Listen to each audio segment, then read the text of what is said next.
Hello नमस्कार, मैं हूं नीरज कुमार। आप देख रहे हैं मोबाइल न्यूज 24। आज दिनांक 8 अक्टूबर 2025 कार्तिक मास के कृष्ण पक्ष की द्वितीया तिथि विक्रम संवत 2082 है। आइए शुरू करते हैं आज की ताज़तरीन खबरें।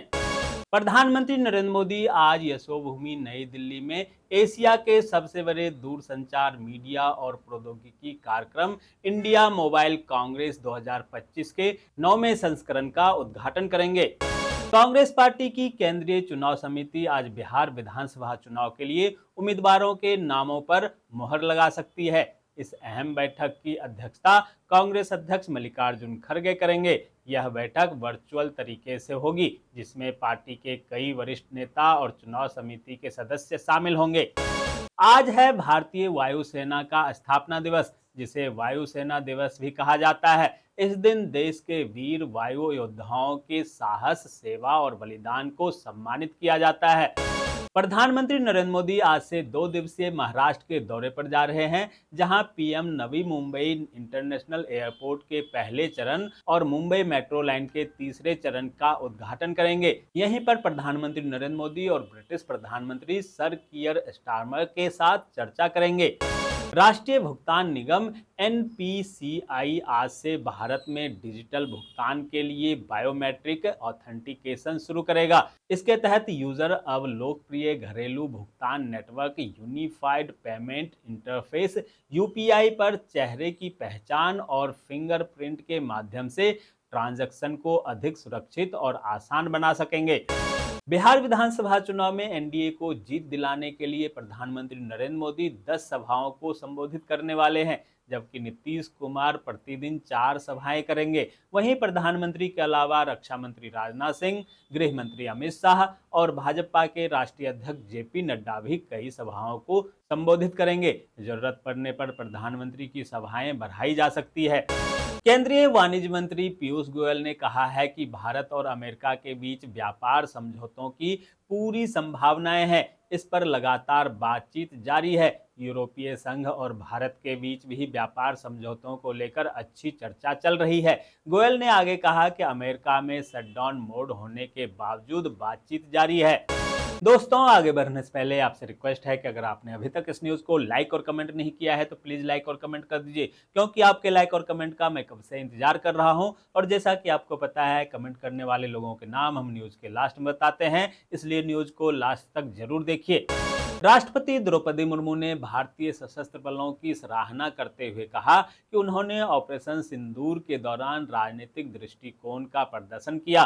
उन्होंने महाभारत का उल्लेख करते हुए शांति और अहिंसा के मूल्यों पर जोर दिया, लेकिन युद्ध अनिवार्य होने पर पूरी दृढ़ता से लड़ने की प्रेरणा दी।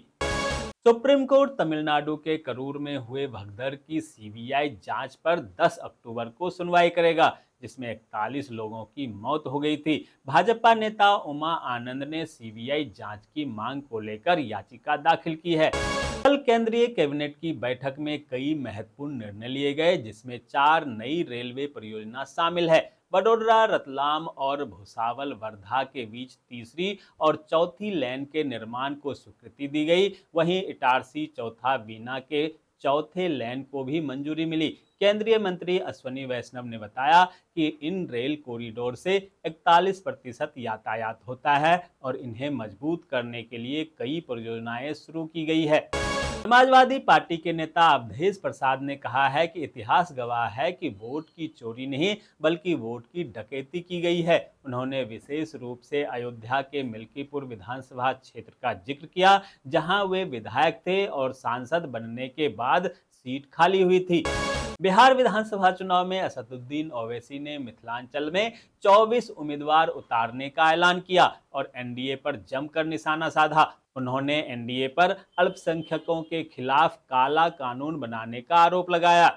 दिल्ली के पूर्व मुख्यमंत्री अरविंद केजरीवाल को अदालत के आदेश पर नया बंगला अलॉट किया गया, जहां मुख्यमंत्री आवास छोड़े उन्हें करीब 1 साल हो गया था। एक राष्ट्रीय पार्टी का अध्यक्ष होने के कारण उन्हें आवास मिलना चाहिए, इस मुद्दे पर आम आदमी पार्टी अदालत गई थी।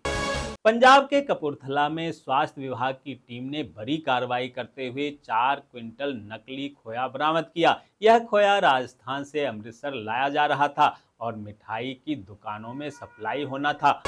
हरियाणा सरकार राज्य के अस्पतालों में चिकित्सा सुविधाओं को बेहतर बनाने के लिए 120 करोड़ रुपए खर्च करेगी, जहां सरकार का लक्ष्य है कि राज्य के नागरिकों को सस्ती और गुणवत्तापूर्ण स्वास्थ्य सेवा मिल सके।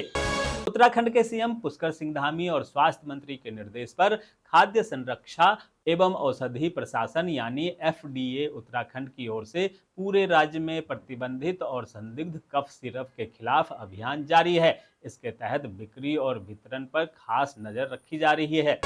झारखंड बीजेपी के प्रदेश अध्यक्ष बाबूलाल मरांडी ने कहा कि झामुमो कांग्रेस गठबंधन की पार्ट 2 सरकार में लूट, हत्या और भ्रष्टाचार में बढ़ोतरी हुई है। एनडीए इसे मुद्दा बनाकर जन जन तक पहुंचाएगी। मध्य प्रदेश के सीएम डॉक्टर मोहन यादव ने कहा कि हमारा प्रदेश कृषि उपज पर आधारित है, इसलिए सरकार का मूल लक्ष्य प्राकृतिक एवं जैविक खेती को बढ़ावा देना और कृषि फसलों की तुलना में उद्यानिकी फसलों का रकबा बढ़ाना है। हिमाचल प्रदेश के प्रवेश द्वार परमाणु में अब फास्टैग सुविधा शुरू हो गई है, जिससे पर्यटकों को जाम से राहत मिलेगी। बता दें कि पहले मैनुअल टोल वसूली के कारण वीकेंड पर लंबा जाम लगता था। जम्मू कश्मीर के रामबन जिले में बर्फबारी के कारण जवान टॉप पर फंसे खानाबदोश परिवारों को पुलिस ने सुरक्षित निकाला। टीम ने जोखिम उठाकर 8 लोगों और मवेशियों सहित उनके सामान को बचाया। खराब मौसम और फिसलन भरी ढलानों के बावजूद पुलिस ने त्वरित कार्रवाई कर इन सभी को सुरक्षित स्थान पर पहुंचाया। महाराष्ट्र में चीनी मिलों पर सरकार के नए टैक्स को लेकर राजनीतिक विवाद छिड़ गया है, जहां मुख्यमंत्री देवेंद्र फडणवीस का दावा है कि यह पैसा किसानों की मदद के लिए है। वहीं शरद पवार ने सरकार पर पलटवार करते हुए कहा कि सरकार किसानों की मदद नहीं, उनसे उगाही कर रही है। राजस्थान में अब साइबर सुरक्षा के प्रति बड़े पैमाने पर जागरूकता अभियान चलाया जाएगा, जहां डीजीएससीआरबी एवं साइबर क्राइम ने एक आधिकारिक आदेश जारी कर अक्टूबर महीने में वैश्विक स्तर पर राष्ट्रीय साइबर सुरक्षा जागरूकता माह के रूप में मनाने का निर्देश दिया है। प्रवीण कुमार की रिपोर्ट। महोबा के चरखारी नगरपालिका चरखारी द्वारा महर्षि वाल्मीकि जयंती का आयोजन नगर के मोहल्ला हाथी खाना में बड़े हर्षोल्लास और श्रद्धा भाव के साथ किया गया। इस अवसर पर नगर पालिका के समस्त स्टाफ एवं नगर के गण्यमान्य नागरिक उपस्थित रहे। दोस्तों, मैं देख पा रहा हूं कि आप में से बहुत सारे लोगों ने इस न्यूज को लाइक किया है और कमेंट भी किया है, लेकिन अभी भी कुछ लोग बाकी हैं जिन्होंने न्यूज को लाइक और कमेंट नहीं किया है। उनसे भी आग्रह है कि प्लीज प्लीज प्लीज वे भी न्यूज को लाइक कर दें, कमेंट कर दें, साथ में शेयर भी कर दें। और अब बारी है कल के न्यूज पर कमेंट करने वाले लोगों के नामों की। के नाम है करुणा चक्रवर्ती, हरिमोहन गोप, चंद्रजीत, एसपी सिंह, राजेंद्र किलवा, प्रकाश रॉय, अकबर, गौतम महतो, राजेश रॉय, बंटी हजारिका, सुरेश कुमार, सुशील पांडे, प्रभु पगदुल, प्रहलाद पंडित, वीरेंद्र कुमार कुशवाहा, केशव चंद्र तिवारी, मंजर, अक्षराम आर्या, विनोद तिवारी, मान सिंह, विजय सिंह बैरवा, नीना बंधु कलसाई, अशोक कुमार आर्या, केपी तिवारी, शिवजी पटेल, प्रेमचंद, बलवंत सिंह गिल, प्रबन कलिता, उपेंद्र, श्यामंदन चौधरी, काजल गंगुली, सत्येंद्र शाह, हरिमोहन गोप और सुशील पांडे। तो ये थी आज की ताज़ा खबरें। ऐसे ही खबरों से अपडेट रहने के लिए चैनल को सब्सक्राइब कीजिए, नोटिफिकेशन बेल को दबाइए, वीडियो को लाइक कीजिए और ज़्यादा से ज़्यादा शेयर कीजिए, ताकि आप और आपके जानने वाले रह सकें देश और दुनिया के तमाम खबरों से अपडेट।